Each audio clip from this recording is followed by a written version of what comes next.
واخا تكون سمعتيها من قبل، اليوم غادي نحكيها لك بطريقة مختلفة. شد بلاصتك مزيان، راه اللي جاي اغرب من الخيال.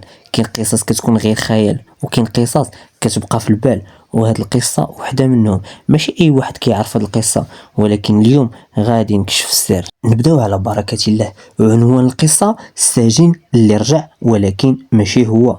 كان معروف في الحومة كاملة. عمي الطاهر راجل فقير، ولكن كيعرفوا عليه الناس بالخير، حتى جا داك النهار اللي قلب حياته كلها. عمي الطاهر تلقى تهمة ما عمر حتى شي واحد كان متوقعها: جريمة قتل. حكموا عليه ب20 عام ديال الحبس، وهو كيقسم بالله باللي راه بريء، ولكن حتى واحد ما كان باغي يسمع ليه.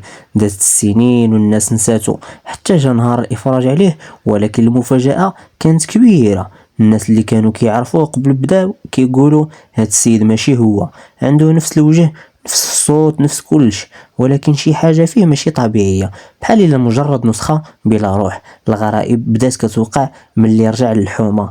الكلاب بداو كيوعوعوه بلا سبب، غير كيشوفوه. مراتو اللي كانت كتبكي عليه سنين شافتو تخلعات وقالت: هاد الراجل ماشي راجلي. الناس اللي قربوا ليه بزاف واحد مورا واحد بداو كيمرضوا ويطيحوا في الغيبوبة. واحد العجوز في الحومة اللي كان كيعرف قصص قديمة قال لهم: ماشي كلشي كيخرج من الحبس كيخرج بروحه. في نظركم واش عمي الطاهر كان انسان ولا شي حاجة واحدة اخرى؟